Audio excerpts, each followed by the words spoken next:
What's good, y'all? Back at it again. Another podcast episode, and we're also on YouTube. It's good to be back. It's four of us today instead of the little five. We're mixing it up on y'all. We're going to hop into the NFL this week. Been doing a lot of NBA, but the NFL season camps are about to start. So the first thing we want to do is be experts on our teams a little bit, dive into that. I want to start with my boy James down here, and he'll run it down on his squad. All right, so first we got the Giants, my team. A big thing coming into the offseason was what we were going to do with Daniel Jones, and we signed him to, it's approximately around $40 million a year. A lot of people giving me crap saying, oh, he's not worth that money, all this stuff. In my opinion, he is. I'm going to go down the line on things we did in the offseason, in my opinion on it, before you guys, give your opinions on it. So currently, our biggest asset, Saquon, he's going to be franchise tagged for around $10 million, and that's if he doesn't get his long-term contract, because he's wanting a little bit more right now. Some exciting news is signing Daniel Jones. We also acquired tight end Darren Waller for a third-round draft pick we traded away to the Raiders. We signed St. Vincent St. Mary's own Paris Campbell, LeBron James' boy, Ohio State grad. The boy's quick, coming off an injury. I'm excited to have him on the team. And then through the draft, we got Deonte Banks. He's a cornerback from Maryland. Drafted Jalen Hyatt in the third round. Tennessee wide receiver. If you guys watch any college football, he won the best wide receiver award, which I don't even agree with. I think Marvin Harrison should have got that. And then they also drafted a center, John Michael Schmitz, in the second round from Minnesota, and he was scouted out to be late first rounder. So the Giants have a lot of weapons that they acquired, and PFF actually graded them a full A, joining the Eagles, Steelers, Seahawks, Bengals, and Browns. So I see a couple of your guys' teams in there, so it's kind of good that we are gaining ground against the rest of the league. So, yeah. What's your guys' opinion on Daniel Jones sign, any of that type of stuff? Little Giants thoughts. So I actually really like what the Giants did in the off-season moves this year. The one thing I will say, it really does come down questionable to Daniel Jones' contract. I'm not disagreeing with you that he's worth the money, but I think last year he definitely had an up year. Definitely proved a little bit more money than he should earn. But I guess $40 million a year, that's up towards like the top 10 most paid quarterbacks in the league. I like the offseason moves, but that's the only one I'm questioning a little bit right now. I think you guys got better as a team, but at the same time, I just think it comes down to, is Daniel really worth $40 million for the next couple of years? And in my opinion, it all comes down to realistically what he does in the next couple seasons. Because I think we saw glimpses last year of him turning that corner, especially as the season went on. I'm not dissing on Dom or anything, but I know Dom saw it firsthand. He played amazing against the Vikings in that playoff game. I know he followed up with a stinker against Philly, but you see what he can do, and I think adding a tight end like Waller maximizes his game because he's very accurate. You guys need more threads. Yes, exactly. So, again, he had the biggest, he had the most, I read a stat, the least amount of interceptions with a certain thing, and that was the problem early in his career, was turning the ball over and stuff. So I think as we see the line getting better and the weapons getting better, you can see him elevate his game, especially with the run game he has going too. So I'm excited. $40 million is a lot, but again, quarterbacks are hard to come by, so it's kind of like, are we going to wait a couple more years till we're dog crap again and draft a quarterback, or are we going to stick with this guy? I could definitely agree with that, especially in the quarterback-heavy league. It's getting real more. I think Daniel Jones definitely did have a step up from last year. I think he definitely took another step. And honestly, $40 million, like, people hate on the contract, and I thought about it a little bit more. You've seen contracts for quarterbacks go up and up year after year. I think locking him in at 40 is going to be a reasonable price in the next couple of years. And like you said, it's not like you're coming in with a new quarterback, got a new scheme fresh. You already have the scheme down. It's kind of more about building around Jones now. So I don't hate it. I think I like what the Giants did, especially with the Darren Waller. One last thing I'll say about that, the whole Daniel Jones thing is I think the NFC, when it comes to quarterbacks, is really weak. Mm-hmm. AFC is really young and heavy. So when you look at the NFC as a whole, you got around, in my opinion, 3 quarterbacks that are better than Daniel Jones. It doesn't take much, but like you have Jalen Hurts, Kirk, and I'm missing one. I'm debatable on Kirk over. But Dak. But the thing is Dak. I don't know. I put Daniel Jones in Dak's situation. I think he flourishes. I think you put Dak in Daniel Jones' situation, and I think he's worse than Daniel Jones. I honestly agree with you because I don't. A lot of people are high on Dak. I don't think he's like, especially the last couple of years. I don't really think he's that impressive. He's an interception machine. I could argue he could be possibly the second best quarterback in your division. Yeah. That's arguable. So having the NFC very low talent wise on quarterbacks, I think it was important to bring him back. I agree. Nate, you got something to say about that? I feel like you're itching to say something over here. My biggest question for you is, do you think that the Giants should bring back Saquon on like a long-term deal? See, I'm a huge Saquon fan, but when it comes down to it, I don't think he's worth the money to reset the market. I think he's one of the best backs in the game, but everyone sees how durability is with running backs and stuff in the league, and Probably the most usable. it's hard because you see a team like the Chiefs who just drafted Isaiah Pacheco, and I mean he did amazing last year. He's on a rookie deal, so it's like you can bring a guy in and fill that role if you have a good enough I offensive totally line. agree with that, and I think even like the last there was like a stat that came out like the last 10 years, the people that won the Super Bowl, like the team, didn't pay their running back more than like $5 or $6 million a year. That's been like the last 10 So years. that's actually why I brought up that question, because we'll get into it when I get into the Bengals, but we're paying Joe Mixon a lot of money, and I can tell you, like, I'm a big Joe Mixon fan. I was so happy when we drafted him, like, even with the controversy, I just knew he was going to be good. Mm-hmm. He's not worth the money with everything that we have going on right now. He's just not worth the money, and I don't think, I'll look into the camera and say this, I don't think paying running backs long-term deals is ever going to work out for you, ever.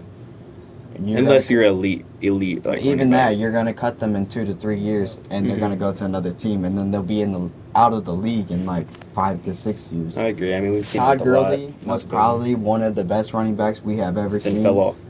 He's not on a team. He got a anymore. bag too, didn't He he? did. He did. Yeah. He was the highest paid running back by the Rams. Yep. Yeah, and to piggyback kind of off the Daniel Jones thing, so just kind of like Nate has a thing with running backs, I got a thing with quarterbacks, and it's like, this is my thing. It's basically, you've seen over the years, average type of players, average quarterbacks win Super Bowls. We've seen it. Eli Manning. Eli Manning, yeah, that's a good one. Joe Flacco. Joe Flacco, that's a good one. Big Dick Nick, that's a good one. Yeah. So just going down the line, it's like, and like Kyler kind of already said, the cap for quarterbacks, you're just going to keep seeing it increase, whether it blows people away that freaking this player is going to make this amount of money. I mean, it comes down to the cap's going up, and the most important position is getting the most amount of money. So it's a no-brainer that the Giants need to do that, based on the fact that let's surround them with some talent, and it's only a 3-year deal, right? Yeah. So it's like, let's surround them with talent, and then the next 3 years, if the talent's not that good and our quarterback isn't that good yet either, say you took a rookie, he wouldn't be that good in the next 3 years anyway. Exactly. So it's that type of thing. And to piggyback off the Saquon thing also, that's exactly why we didn't pay Dalvin Cook. For the exact same reason. It's like, why pay for talent that isn't lining up to that money number? And that's what happens with running backs. You see it time and time again. It's like, man, this dude gets 25, 30 carries a game, and now it's just his breakaway speed's not the same. Tires are starting to flatten a little bit. I feel like it's a little different with Saquon just because of how we utilize him in our offense. It's like no matter what, he's going to be involved in some type of play, whether it be rushing or receiving. So it would definitely hurt our offense a lot. He's going to play for the Giants this year regardless. I don't see him sitting out to negotiate a deal. I don't think he's that type of guy. And it's not even worth it. You're not gonna get.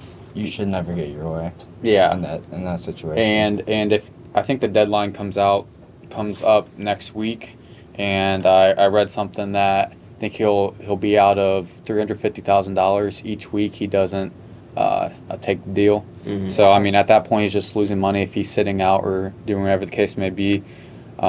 So yeah, I mean, I'd like to sign him long term, just not For what he's asking. for what he's asking. I think he was put in the range like 12 to 14 mil Yeah, a year for which is running back. insane. That's a lot. You can get a number 2 wide receiver for that much. You can. Exactly. And there's a little bit of arguments to like elite running backs to get paid more than like the league average, like 5 or 6 mil. I think Saquon would be good sitting yeah. around 10. Because we pay Nick Chubb right now for his production for the Browns for about 10 mil a year. I think that's almost damn near like the flat line I would pay for a running back at most is around that much.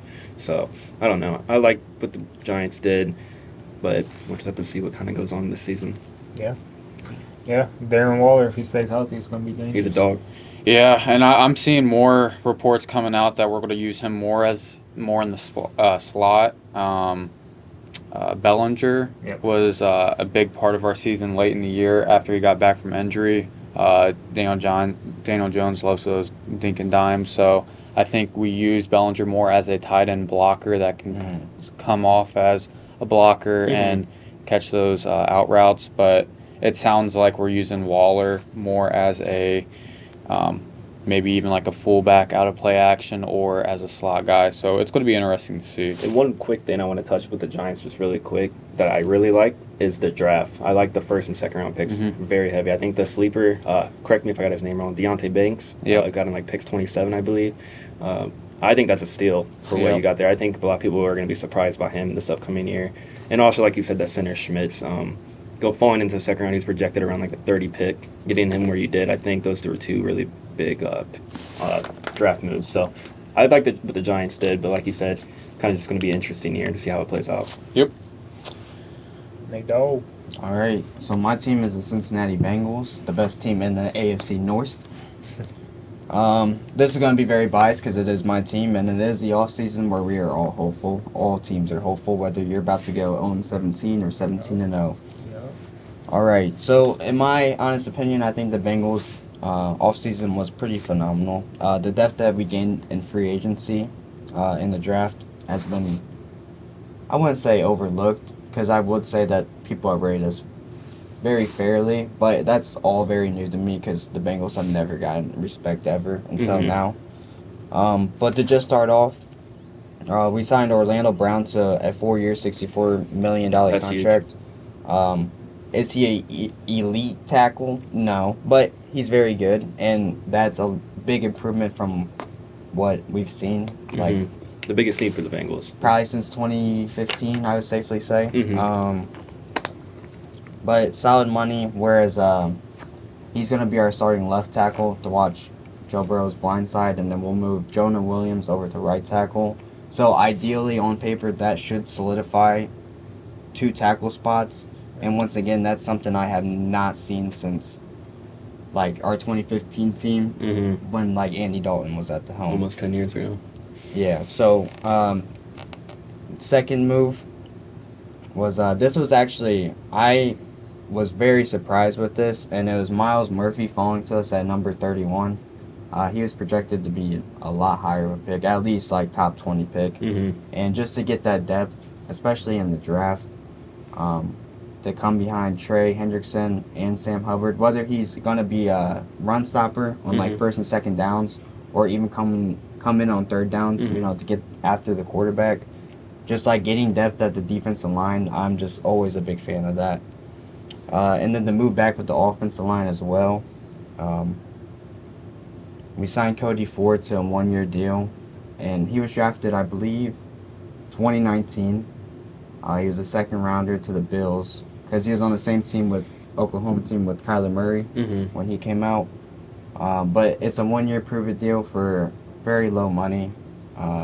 Once again, adding depth to the offensive line, like that's just the biggest need that we have. Got a few more here. And then the addition of, you'll like this, and you might be a little upset with this, but the addition to Irv Smith, I think that we had Hayden Hurst last year who came in. I believe he had about 400 to 500 yards, which honestly, that's all you can really ask out of just like, he's not your main guy. He was like I would argue our 4th or our 5th receiving option. I mean, you guys have a super deep receiving core, so it's hard to put Yeah, up a you lot, know, especially as so- a tight end. And I think Irv Smith, just the athleticism that he brings when When if healthy. he is healthy. He's made of- That's the biggest made of thing. glass, I know but that's the biggest thing. He's good when he's on the field.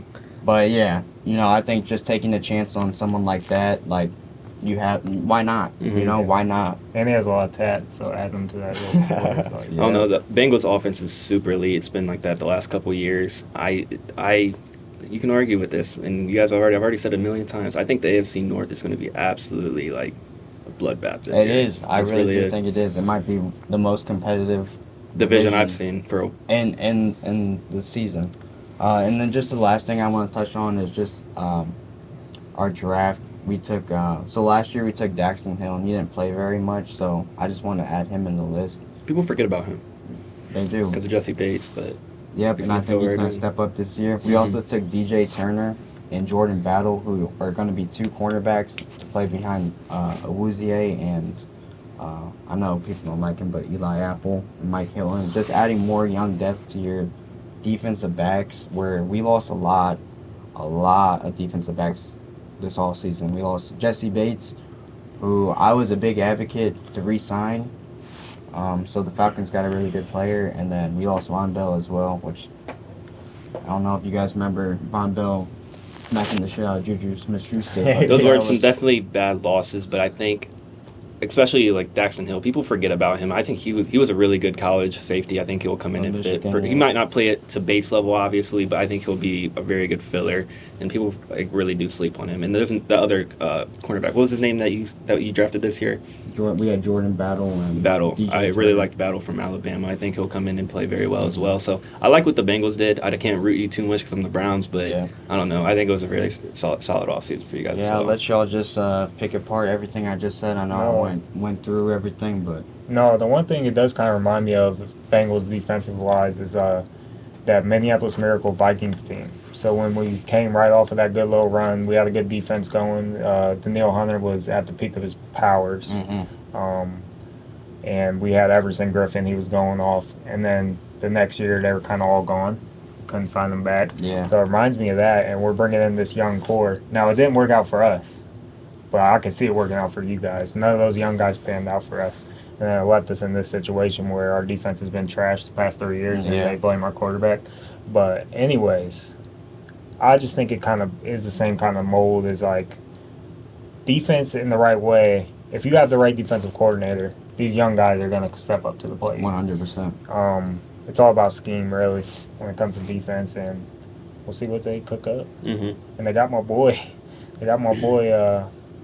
Shoot, why am I drawing a blank here? Who's our coach? Y'all got him now. Zimmer. Y'all got Zimmer now.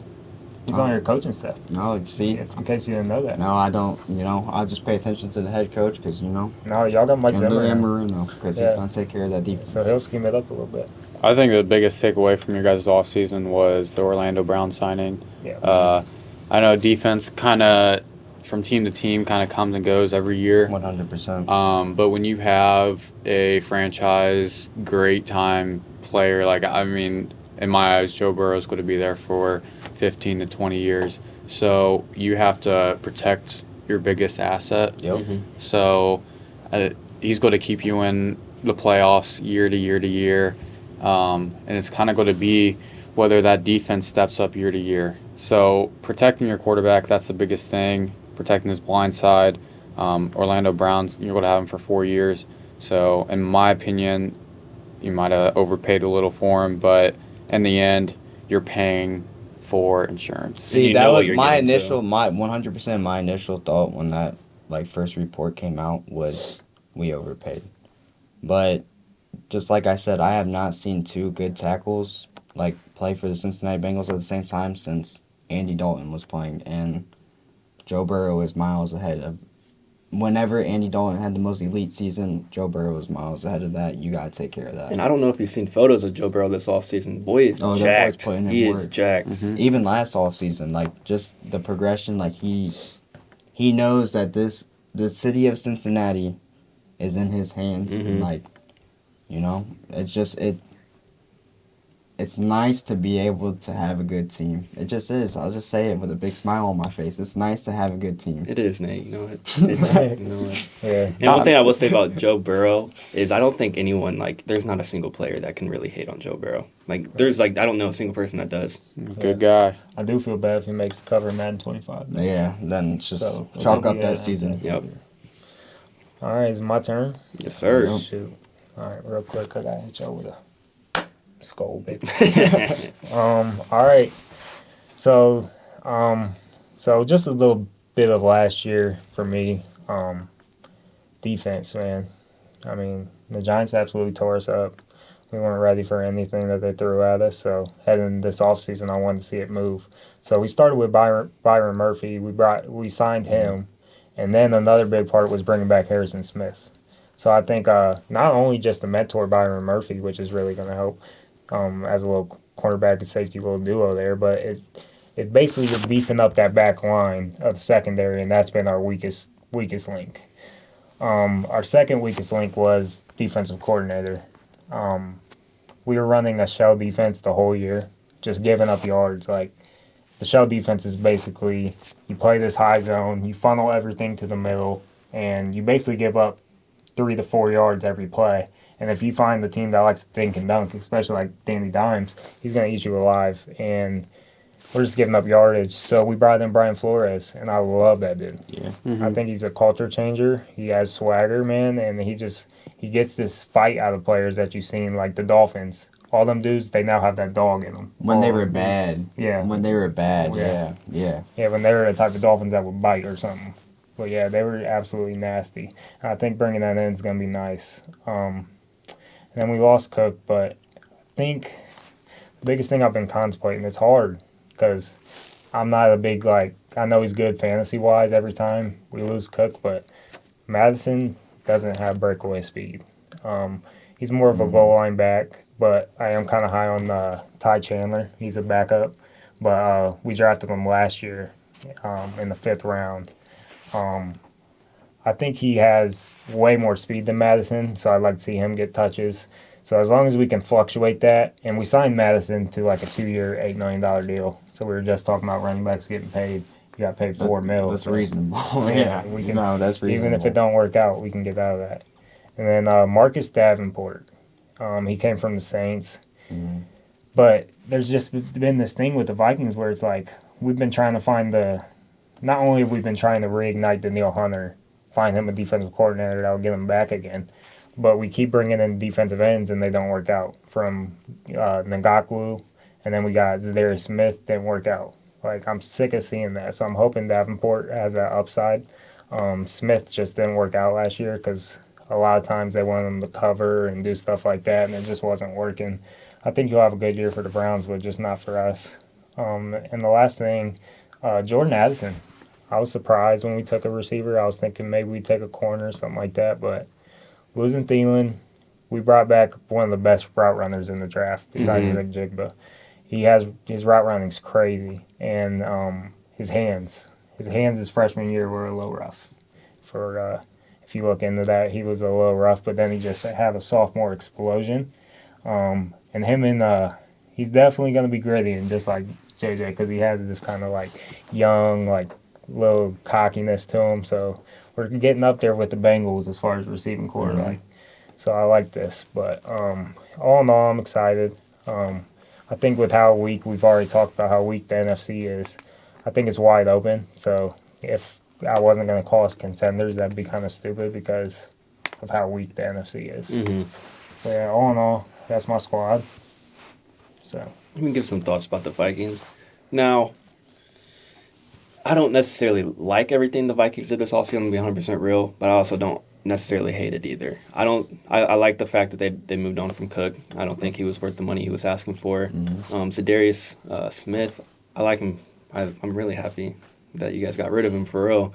But I don't know. I like the Byron Murphy signing, but I just question a little bit, did they do enough on the defense? I like Davenport as well, but like you said, you've had problems with bringing in defensive ends before, and I don't think he's necessarily a bad player, but he wasn't a breakout when he was on the Saints. Maybe that new defensive coordinator for the Vikings can change some of that, but it's kind of it's almost, in my feeling, with the Vikings, and you can definitely debate this, but I almost feel like it's almost like a rerun of last year, just with a better receiving core. It's not though because we got rid of Pat Pete, we got rid of Cameron Dantzler, we got rid of Eric Kendricks. Going down the line, we got rid of so many dudes. The Browns got what's his name? The Browns got let me check real quick. Dalvin Tomlinson. Mm-hmm. That was a big part of our Yeah, defense. that was. Well, he was good, but we couldn't pay him that much money. So going down the line, it is going to be a different defense. It is. And it's going to be with a new defensive coordinator. So I'm just hoping for the best. I ain't saying it's going to be good. It could be a new scheme. It might surprise us. I can tell you, I really like the Marcus Davenport move because this is a player. I believe it was 2017, maybe a little bit after that. But the Saints literally gave up 2 first-round picks to go get this guy. Oh yeah, Like you don't just do that ever, just because. I know Madden needs a dog. Even though he maybe he didn't live up to the potential New Orleans hoped he would. But he has a lot of comp over there too. I could see him having almost a career resurgence with the Vikings. I can honestly see especially it as with expectations being lower, you know. Yeah. And then Byron Murphy's another move I really like because he's a young corner that you're taking a shot on, and anytime you can take a shot on young valuable positions, I'm always a big advocate for that. So those were the 2 things that you listed off that really piqued my interest, and they're both defensive moves, you know. Yeah, and imagine sitting down with Harrison Smith and it's you've been absolutely crushing dudes for years down the line. What can I learn from you? So zone coverage, stuff like that, the stuff that he's going to teach Byron Murphy, and it's going to sit on them, and hopefully, because Byron Murphy could play safety as well, so he can move around a little bit. It's a bigger dude. I think it's something interesting to take away. You mentioned the draft and getting Addison is.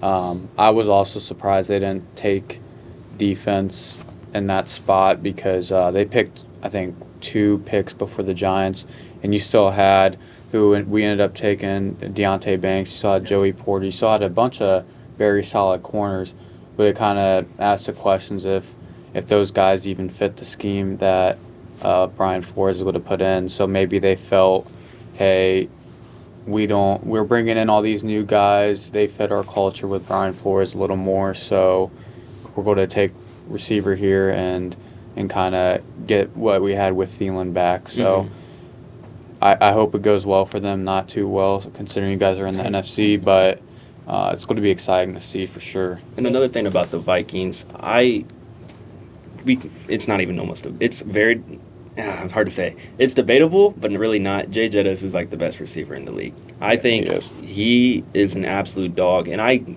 with losing, drawing a blank, what was his name? Thielen. Thielen, yeah.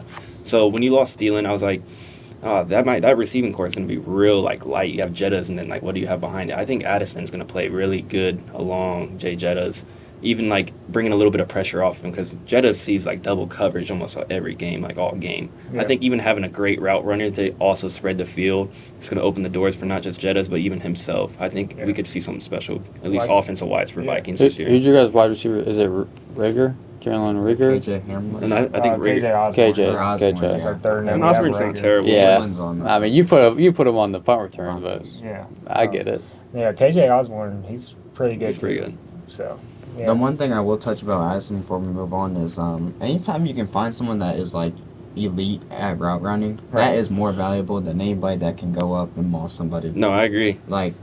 It doesn't matter how fast you are or how quick you are. If you can literally get separation. Well, I guess it does matter how quick you are because if you can get separation off of DBs, that's literally the most valuable thing as a wide receiver you can have in the NFL. I almost kind of see it as not the same exact way, but almost kind of like your team, like Jamar Chase and T. Higgins. I kind of see it like a combo like that. I mean, you have Jamar Chase doing a lot of the route running, spreading the field, and Higgins is he'll moss you. He's tall as shit. You can throw it up and he'll get up and get it. So I'm not saying the same exact way because it's kind of it's almost flipped, almost like Jamar. If Addison was Jamar and Jettas was you know what I'm saying. You know what I'm saying. Yeah, basically, but it's kind of opposite. But I think it's going to be really interesting to see how the Vikings offense plays out. As long as Kirk can keep down the interceptions, he can throw the ball. We know that, but it's just about time games. Yeah, he can.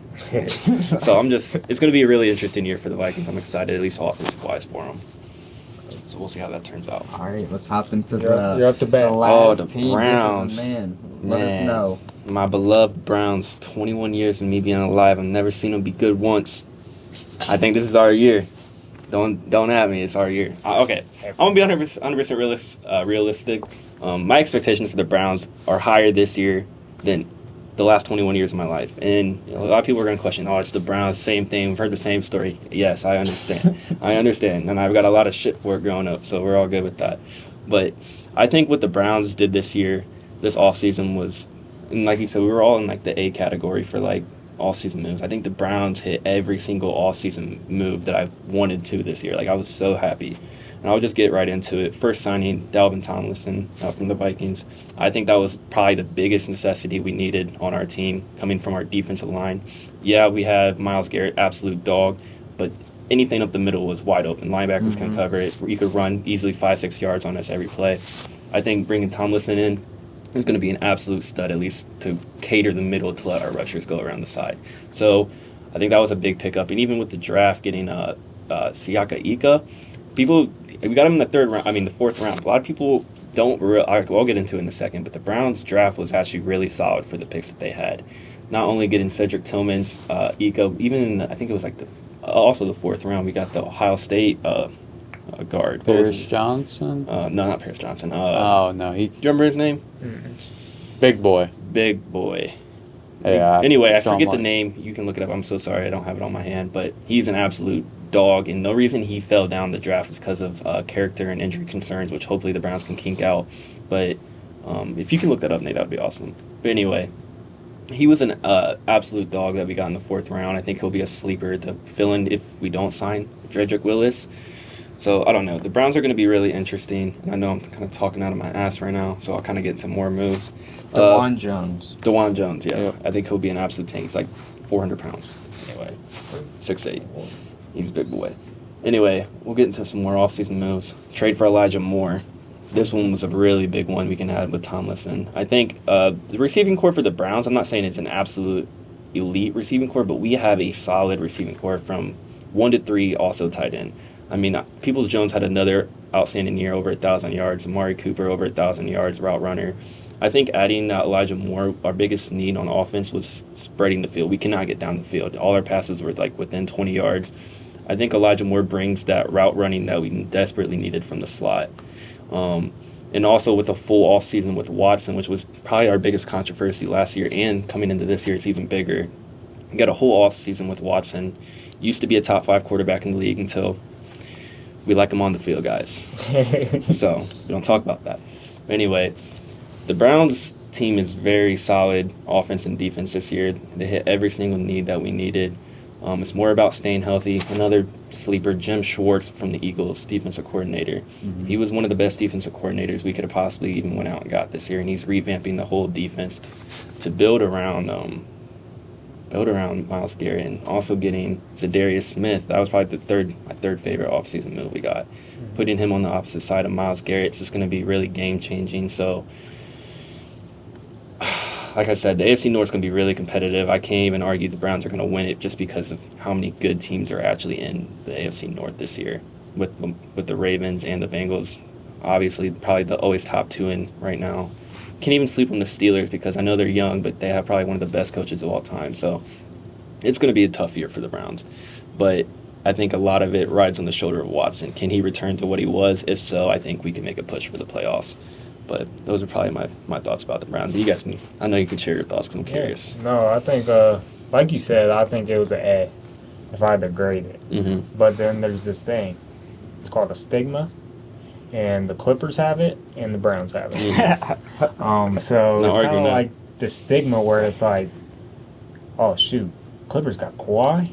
Oh, the Clippers got Paul George? Mm-hmm. Man, this is going to be scary. And then injuries happen. Kawhi don't even want to play no more half of his games, like Mm-hmm. stuff like that. So I hope that like stigma just goes away and the Browns are good because my dad's a Browns fan. Mm-hmm. I mean, I'm surrounded by Browns fans. Like I want to see y'all win too. So it's like, if on paper, great moves, and that's all you can ask for Mm-hmm. them to do. So, yeah. Yeah, that's like you said. On paper, if you look at our team is super deep, offense and defensive wise. Yep. But like you said, that stigma. It's the Browns. I haven't seen anything to prove it, and that's kind of like I want to be happy about my team, and I definitely am. But like I can't be overwhelmed because that's how I was last year, and that did Right. not plan out how it was. So I kind of agree with you. There's that stigma there, but I think not only Jim Schwartz but also our head coach. I can't remember his name off the top of my head. The Browns head coach. Oh, Kevin Stefanski? Yeah, Stefanski. I think he's changed a lot of the culture there for the Browns last couple of years. Players seem to be a lot more happier. You're welcome. Yeah, and they're welcome. Yeah, thank You're you. welcome. Thank you. The Vikings. Yeah, and you guys, honestly, I know we stole a lot of your players this year, but those were really big. Those were really big needs that we needed for our Browns team. So I know it kind of might suck for your team losing them. It's going in different directions, but I think those pickups, not only offense with Elijah Moore, but those defensive pickups we got, it's going to be an exciting year. But I'll tell you firsthand, if Deshaun Watson plays like a top 10 quarterback, I'm genuinely scared of the Browns. Yeah. I agree. That's the only thing that it factors down to. If he plays like a top 10 quarterback, I'm scared of the Browns. If he doesn't, then you guys are going another 8-9. fault season, yeah. You know? 8-9, but if Deshaun Watson doesn't somewhat even consider to return to what he once was, it's going to be a scary next 4 or 5 years for you guys because it's like you throw all that money at someone, and if he's not returning the investment that you made into him, it's going to be rough because you're spending all that money on your quarterback, and it's all guaranteed. The contract's only like $45 million a year. I mean, I know we signed it before Daniel, but we almost like. This is what I was actually like when I first had that sign. I'm like, holy shit, what are we doing? Like, we just signed a quarterback max contract, guaranteed, like $45 million for the next 5 years. I was like, what are we doing? But then like the next couple seasons like came out, not next couple, like one season came out, and then like all these quarterbacks are getting paid. Like you see Daniel Jones getting paid 40 now.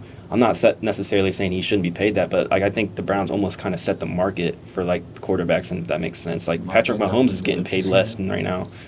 And he knows he's underpaid. They're working on getting him a new extension, like better contract. Yeah, but that's a whole nother. That is a way different story. That's his own fault. Yeah, but it's just like I said, the last 21 years I've been alive on this earth, the Browns have not been good one time. I don't think we've even had a positive record.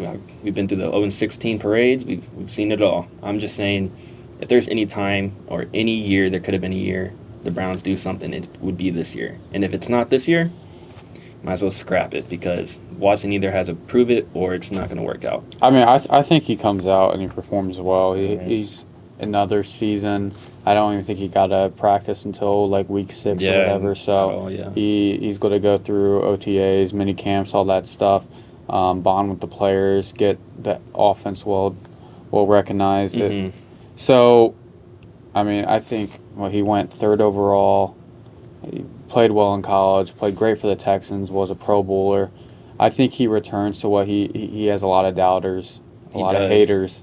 So, I mean, when you have that motivation, you have multiple drivers, factors playing into why you want to be great. That's what makes great players even better. No, I 100% agree. And one thing I will say is I'm not super, like, in-depth, like, watching all this film, but I've seen Deshaun Watson like highlights, and I know it's highlights.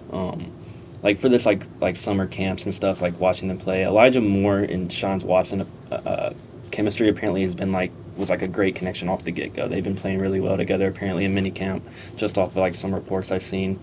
But like you said, yeah, it really just comes down to can he really return to that player that he was, or even somewhere near. Even if he's somewhat near what he was, not even guaranteed like top 5. He just needs to be top 10. Yeah, if he can just be, like you said, like a top 10 quarterback in the league, the Browns could really do something with what we have on paper. But it's just, what does it come down to? So we'll see. It's exciting. Yeah, good stuff. So sticking on the offseason, quickly, we wanted to touch on our top 3 favorite offseason moves, and this is for any team. So it's going to be 3 picks from each of us. James, if you want to start us off. You want me to go with 3? Just one? So I think the biggest move in the right direction is for a team that's really bad, and that's going to be the Bears trading number 1 pick.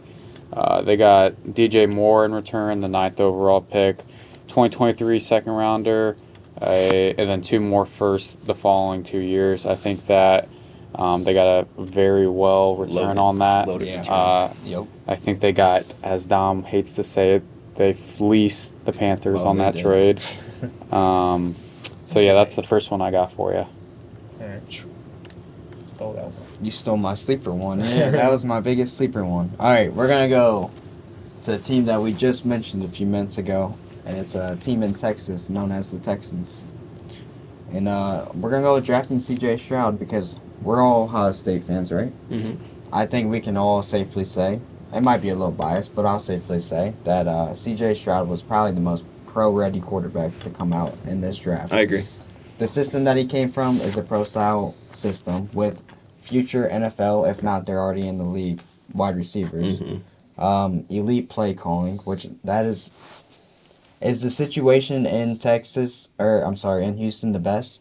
No, not right now, but to get what I can safely say, like, is going to be the future of your franchise, just because of, like, the floor he has is so high, that honestly is one of the best moves in the draft that I saw. I agree, and I actually really was super high on CJ Stroud. I know we're Buckeyes fans, but it's just like when you watch him week to week, this was probably the most accurate. Like he's definitely the most accurate quarterback in the class that came out this year. Maybe not like the most. He's not a very good scrambler, but if you want a pocket quarterback when you're going for like something like the Texans, and he's young, like you said, he came from a great scheme. I think even I've seen reports that he's been playing very well with the Texans mini camp so far. Like he's already won the first, like, because obviously when you get drafted, you're not going to play right away. But they said he's already beat the first string role, so he's already there. I was gonna say I think he will definitely start. Yeah, and it's like, I don't know. If you're a Texans fan, you should be really excited for your next couple of years. I know you're not in a great spot. Last year was probably the worst year you'll see. You have a bright future though. I know you gave up a first-round pick to get Will Anderson, but with that move as well, you also got a guaranteed dog. So not only do you get a dog on offense, you get a dog on defense too. So One other thing I'll say about the C.J. Stroud thing is what I really liked is that C.J. reached out to their front office and was like, hey, I want you to go get Tank Dell. I think his real name's Nathaniel Dell from Houston. And the Texans were like, all right. yeah, And they're like, apparently they have chemistry. They together, draft too. him. So, I mean, it's kind of cool to see that they already had that trust in that quarterback. they're already buying into him. They're already buying in. He's already getting players that he wants. I mean, you've seen Rodgers over the years, like, hey, I want this guy. I want to kind of like the whole LeBron thing. So, starting off from scratch and buying into what CJ wants to do it's strong for their future. Mm-hmm. And they have some good pieces. I really do like some of the pieces they have on the Texans right now. Mm-hmm. But not only just we have Sterrick Nealing Jr., Anderson, CJ. You have honestly, not even all those players. You also have Jeremy Tunsil, I think his name is. Last name's Tunsil. Probably the best tackle in the league or one of them. I think you guys they're going to be a really solid team in the future. So I really do like that as a great offseason move. Yeah. Another stigma. Can he break the Ohio State QB stigma? We'll see. Mine is my number one. My guy, the Dolphins signing Jalen Ramsey to me. So just this defense was already nasty. Like their defense is nasty. You don't want to play the Dolphins. You know you're gonna get blown up. Some would say they overpaid, but I think they just paid for talent because I think he had a bad year last year, but I don't think he was trying. And the Rams team was horrible. I don't think if any of us put on the Rams uniform, we would have been going full go, trying to get injured on a almost contract year. I mean, we weren't even trying in high school when we put on the uniform. So I think I think he'll have his swagger back, and this is a nasty looking Dolphins unit. So. The Dolphins they're a sleeper, not really a sleeper team because everyone knows about them, but they're really good this year. I think it fits his personality too. Yeah. Being in Miami. They're making their biggest strength even stronger. That secondary. Yeah. Like With that offense, that's gonna. Tua can stay healthy. That team's dog. Stretch the ball and play some defense. You'll win a lot of games. Yep. I'm gonna get into my probably off-season move, and it's honestly probably gonna be one you're gonna like hurt your head a little bit, but it's actually a really solid move if you're looking about the future, not even just this year. And that's gonna touch base kind of with the C.J. Stroud thing. I think the Cardinals moving back in the draft, getting the player you still wanted with Paris Campbell with that first round, and not only securing assets for next year. I think getting 2 first rounds Anderson, and I feel like they got like a second or something too. But I think the Cardinals made really good moves, not only just setting themselves up for the future because Kyler Murray's going to be out for a lot of this year. You feel a big need with protecting Kyler Murray by getting Paris Johnson. I'm really high on him, obviously, because he's from the Browns. But you also set yourself up with two projected top 5 picks, first rounds for next year, with Caleb Williams and Marvin Harrison on the board. So with those two moves, I really like what the Cardinals did. And I'm still high on Kyler Murray just because he has my name, you feel me? So if he doesn't work out, honestly, you can trade him for a bag of chips and you got Caleb Williams on the board. Like, Cardinals are going to be good. They just got to figure out a couple of things they got to do. But I really like that offseason move with trading back a little They're bit gonna this be year. good. We just have to figure out which quarterback. Well, yeah, but like what I'm saying, you have Kyler Murray. He's going to come back. You have a little bit more protection from now with he's going to probably be a dog in the league as a guard with Paris Johnson. But, yeah, I don't know. Getting two, like, almost, it's basically secured top 10 picks next year for the first round. I think it's going to be really good with a really strong draft next year with Marvin Harrison coming in. I think that's going to be one of the best receivers we'll see in a long time. I think the Cardinals will be good when State Route 30 will be done with construction. So, Well, yeah, we can say they're going to be good in the next even like 5 years, but I'm just saying for setting themselves up for the future, they moved back, 4 picks acquired and top 5 pick for next year because the Texans probably are not going to be very good. I'm just saying I really like what they did moving back, getting their player and getting those draft picks for the future. I think that was a really solid offseason move. so next one for me is going to be, it's kind of a two-piece, is the Lions signing Cameron Sutton and C.J. Gardner-Johnson. I think what the Lions had last year was a remarkable offense, and their defense kind of just gave up as much points as they put up. I mean, some of those games were 40-40, like very high scoring. You're going to have 2 corners that are cornerstones of your offense. Yeah. And especially we see the NFC North being kind of wide open right now with Aaron Rodgers leaving. Bears are still the Bears. Vikings, they won it last year, but I feel like the Lions are still kind of right there with They them. are. So Their offense I is like to stuff. see. I'm liking that they're going out in free agency. They're spending the money to revamp their defense and attacking the needs that they need. I honestly really like what the Lions did in every asset this year. There's only one move that was kind of controversial, and that was getting rid of what was his name, the cornerback they got traded to Falcons. Jeff Okudah. Okudah, yeah, that was the only move I was like, eh. But I mean, you see it right But here. you did They're get some different players in. Yeah. Kind of made a glass. Yeah, so I don't know. I really like what the Lions did this year. It's like Dom said, that division is going to be really like doors are open for every team. The Bears got better, Lions got better, Vikings kind of got better. So like it's going to be a really interesting year for that division. So we'll see how that goes. While we're on this topic, off the top of your head, I only need just take 2 seconds to answer. Who's the best quarterback in that division?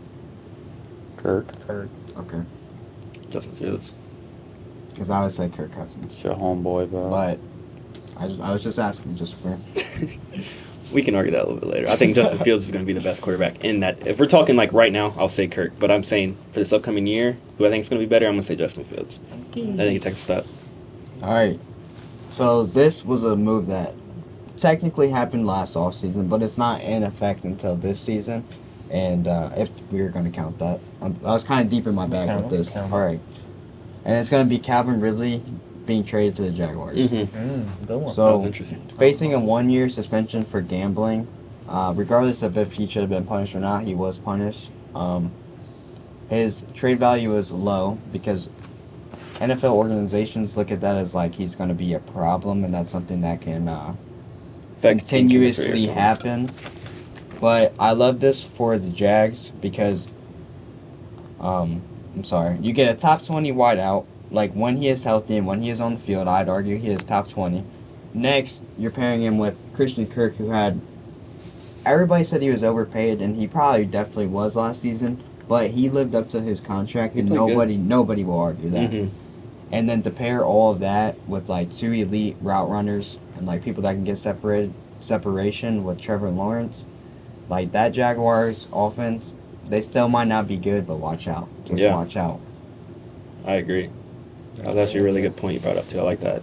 That one on my board, but that's a good one. The only thing that would really derail their offense is if they start gambling or if Urban Meyer takes over. Oh yeah, if it comes out, it's like WWE. Is that Urban Meyer music? So this one we already kind of touched on, but I'm gonna take it just so I can win this. Browns getting Dalvin Tomlinson. I think like Kyler had already said, when you have to pinch your defensive ends who are really good all the time just to stop the run, it kind of sucks. So let's bring in this huge dude that plugs every hole he sees. Yep. So Yeah, that was actually what I was going to say, so I don't know what to say now. I guess another one I could go with. Surprised no one's touched based on the I'm big honestly one. just going to go with the Browns again. I know you just picked Tomlinson. That's what I was going to say, but I'm going to go with Elijah Moore to the Browns as well. Not only did we moved back 2 picks. No, we moved back 1 round, still got the players we wanted, and we got Elijah Moore added to our system. I really like what the Browns did with that trade. You didn't really lose any assets moving back in the draft, but you also acquired Elijah Moore, who was a top second round pick 2 years before. I don't know. I really like you didn't lose anything. You gained a really good player for a necessity we need on our team. There's definitely an arguable. I don't know if that's the greatest one on the board right now, but I'm going to go with that one because I really think that's a strong move that the Browns did make. no, I like it. It's fair enough, yeah. My last one, it pains me to say this, but I know me and Kyler talked about it as it was kind of unfolding in the offseason. It's the Philadelphia Eagles. I think they had a phenomenal offseason. I mentioned the PFF grades. They were one of those teams that fell in that category. Whether it be retaining the players that they kept on their roster from that Super Bowl run last year, kind of bringing back almost everybody on that same defense. Maybe a couple guys here and there like the C.J. Gardner-Johnson, but re-signing James Bradbury. And then when it comes to the draft, I mean, they've just been killing it every year. Knocked it out of the park this year. The Philadelphia Bulldogs, I mean, getting Nolan Smith and Jalen Carter where they fell is just, it's sickening as a Giants fan. But, I mean, my dad's an Eagles fan. I have friends that are Eagles fans, so, you know, it's kind of like, here we go again, man. So, yeah, congrats to the Philadelphia Eagles because I'm sure they'll probably be running it back to Super Bowl I'm this not year. gonna lie, I'm so happy you got it. I kind of forgot about that for a second. I know we don't want to go in too deep in the draft, but what the Eagles got in that draft for their picks blew my freaking mind. Bro, the fact that Jalen Carter fell to 8 to them, like for no trades, nothing lost, just you get him for pick 8. That was disgusting. I was so mad when that happened. And then we were watching the draft. So I think I watched the whole first round this year. And I seen Nolan Smith was still on the board. It's Nolan Smith, right? Yep. Yeah, I was going to say. Anyway, when I seen he was still on the board and the fact that he fell to pick 30, oh my God. When they got both of those players and I seen those were the people they got, that is disgusting. I don't know. Really high on those 2 players. And like you said, I really like what the Eagles did. Getting Jordan Baker last year. Yeah, dude. It's just like... See, that's what I was saying earlier. I can't, though. I can't. Just because, like I said, I was deep in my bag with all this. I'm super excited for the NFL. All right, so my final move, and it's a move that shouldn't have ever had to happen, but it happened anyways, and that is Bobby Wagner going back to Seattle. Let me just put this in perspective so, like, I can kind of relate to it a little bit better. Let's say A.J. Green, when he was at the end of his career with the Bengals, and we just traded him or he was a free agent and he signed to the Ravens. I'd personally puke in my mouth if I saw that. You know, seeing Bobby Wagner in a Rams jersey, that was disgusting. Nobody wanted to see that. But it happened, and it was all Seattle's fault. But they're making up for it because, first of all, they're getting back their future Hall of Famer. No one's going to argue that. Bobby Wagner's a future Hall of Famer. He's a future Ring of Honor member of the Seattle organization. And last year, even though on a bad Rams team, he was one of the best middle linebackers in the entire league. He had a 90.1 PFF grade, which that is like, I believe it's on a scale to like 99, kind of like Madden. So 90.1, like you don't see players ever in the 90s. Like it's very, very, very tough to see anyone above 90. Like that's a real elite. So just to get that back and hopefully to retire where he should have never left, I think that's a win for Seattle. Will we still have superstar, like KO on that? Probably not. You don't think so? Okay. He's an old man now. All right, I got a sleeper that I don't believe was on anybody's board. That would shock me. Mike Gesicki going to the Patriots. So let's face it, Patriots they love their tight ends, and last year they had Hunter Henry and Jonathan Smith, and neither one of them really panned out. But I think Mike Gesicki has been falling behind some really good playmakers for the Dolphins. So I think it might sound crazy, but I think he could have a year of the likes of like a Darren Waller when he's healthy type of year. I mean, he's got the athleticism. He's just as big. He's an athlete. So shoot, if Mac is only getting better. Yep. if he puts his stuff together and they run this thing and they don't have a defensive coordinator coaching their offense again, I think they might be all right. Yeah. All right, last move for you. That was definitely Last move that I liked in this season, I'm gonna go with my Atlanta Falcons. To be honest, I really like that they got Jeff Okudah. I think that's gonna pair really good next to AJ Terrell. So you have your secondary set for the Falcons. I really like what the Falcons did this year, even getting Bajan at the pick they did. People don't like him, but he's going to be a generational running back, and I already know that. Like, he has every trait. So I think getting Okudah was really good. Not only that, but also getting, sorry for your loss, Jesse Bates. Yeah. I think you already have a proven top 3 safety in the entire league. They got their defense got a lot better. So that's probably what I'm going to do with my last move, just because I like everything the Falcons did this year. All right. Hop into the redraft. Yeah, so we're going to do quickly for y'all a redraft of the 2022 players. So starting with James, let's kind of make it quick. We don't got to argue too much, but James has first pick. All right, first I'm going to go Sauce Sauce Gardner. off the board. That boy. Off the boat. All right, Lions. We're going to stick with our original pick. We're going Aiden Hutchinson. All right. Give me Garrett Wilson for the Jets.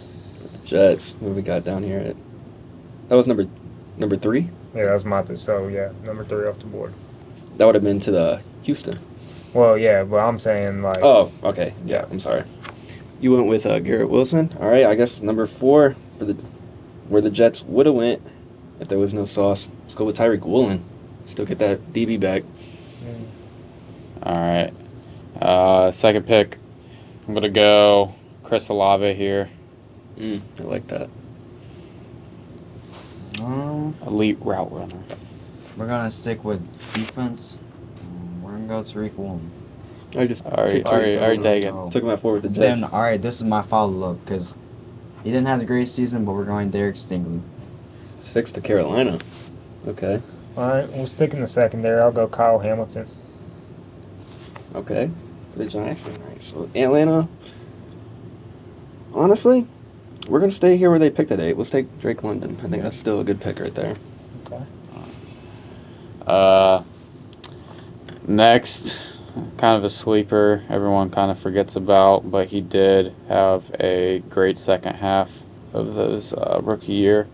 The Giants' own Kayvon Thibodeau. Yup. I knew it was coming. I knew he was still there. All right, we're number 10 now. Yep. Since Wilson's already taken, Olave is still on the board, correct? Nope, I took him already. Yep. So then we're going to go to the next best wide receiver, and we're going to go Christian Watson. Whoa. What? Watson at 10? Hold up. There's a couple receivers I think is better than him, so I'll go ahead and take mine now. I think Traylon Burks is better than him. So I'm going to take Traylon Burks. Man, what are y'all on? All right, take your receiver then. Who you think? I ain't taking no receiver. What are we at, number 12 now? Yeah. This was originally Jameson Williams, which I like him here, just hasn't been on the field enough to pick him right now. I guess at number 12, I mean, he still has that upside, and it's still Detroit. I'm going to go with Trayvon Walker here. This is where he would have fell to, I think. Okay. Kind of a reach, but I just kind of want to talk about this guy. Yeah, I don't know if any of you guys know Malcolm Rodriguez. He's a linebacker for the Lions, rookie out of Oklahoma State last year. Watched a lot of, what's that show where they go behind the scenes of the team during the season? Hard Knocks? Hard Knocks. That was a guy on there that just puts his head down and gets dirty and is exactly what you want a linebacker, someone kind of like At 13? Luke Kuechly. Yeah, not I'm just saying. I wanted to talk about this guy. no, I know you're talking This about. is- He is good. This is a guy that reminds me a lot of Luke Kuechly, and I can see him becoming a star in this league. Mm-hmm. If I'm gonna reach, everybody can reach a little bit. All right, what's your pick at 13, James? Is that who you're going with? Rodriguez? Yep, Malcolm Rodriguez. All right, 13. All right, we're on 14 now. 14. We're gonna go Trent McDuffie. Okay. Mm-hmm. Sticking with the Solid DBs. Got a little thing going. All right. This is going to be kind of boring. Well, give me Charles Cross. Everybody thought that was a bad pick for the Seahawks. But Charles Cross turned out to be a good player, so I'm going to take Charles He Cross. is. And that was number 14, right? Yeah. Okay, so number 15 is Houston. And we're going to go with George Pickens here. I think he would have definitely been a first-round talent now compared to what he did this year. So, based on what do you think he's a better receiver than Traylon Burks or Christian Watson? Because I don't understand. I do. Yeah. Based off of what, though? Okay, so like Traylon Burks, I mean, you can Highlights. argue the same thing with like not having a quarterback in Titans. I think he'll be better. People are comparing him right now to like DeAndre Hopkins. Now I think that's a little bit of a reach, but I think the boy has hands. He can moss. He's not a bad route runner by any means. I don't know. I really like him just because of his upside, and obviously that first catch when we fucking played them this year. Boy literally backhanded it. I don't know how he one-handed that shit, but anyway, I just really like him as a player, so I'm gonna keep him at 15 with Houston. George Pickens. Fair enough. We still going? Yeah, Yep. this is your last pick. Going to 20. okay. Everybody's last pick. Stingley got taken, right? Mm-hmm. Yeah. Okay. Trayvon Walker get taken? No, No? No. I don't believe Okay, Oh. so I mean, that's kind of a steal for me right there. First overall pick. Yeah. Nothing he said. I mean, he needs to develop a little bit more, but Wait, no, I did take Trayvon. I think, all right. Well, I'll take Kenneth Walker then. Oh, okay. that was a good- that was a good- K9. that's good. Give me the other Walker. That was good. Walking Dead, baby. We're gonna go to the offensive line, and this was a player that I actually really outplayed where he was drafted, and I'm gonna go with Tyler Linderbaum. Big boy. Yep. The Ravens being Ravens, so. All right. I'm stuck here. I'm stuck in a pickle, kind of. Do I do one for the fans and take Brock Purdy? Or do I do one for my heart? So I'm going to do it for my heart. I'm going to take Jack Jones. I really like that kid. He has heart. Yeah, what number are we on? 20? That's your last pick. So this would have been Pittsburgh. Do you stay with Kenny Pickett? Hell no. Sorry, Pittsburgh fans. If I was in the Pittsburgh's boat and I was in 20, I don't think I would have went with a quarterback this year. I would have waited to this, which would have been this draft. So I think if it was 20, we did it all over again. Oh, this one's tough. I think you have to take Kenny Pickett here. I think he's the best quarterback in that draft. I just don't. There's one wide receiver that I'm still kind of. Yeah. Oh no, it's a toss-up because I know there's Najee Harris, but I really like Brees Hall. But I also kind of want to go with Jalen Petrie from Houston, the safety. I think he has a lot of upside, and I liked him a lot this year. So That's your pick? yeah, I got more here, so yeah. All right. Well, a couple honorable mentions that kind of shocked me. Jahan Dotson didn't go off the board. Yeah. That tight end, the offensive lineman for the Panthers, not even going to try to pronounce his name. He's nice. Ikem Aquanu? Yeah, he's nice.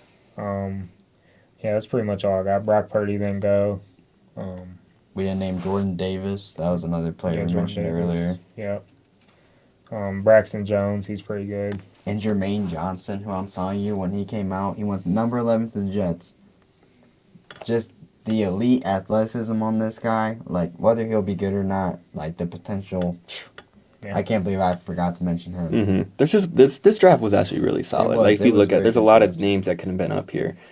Yeah. Like there really is, but it just really comes down to what team fits best for that player. Well, another episode, y'all. That was fun. Like, subscribe, follow, leave 5 stars on Spotify if you're listening to this. But it was real, y'all. Peace. Peace. Peace out.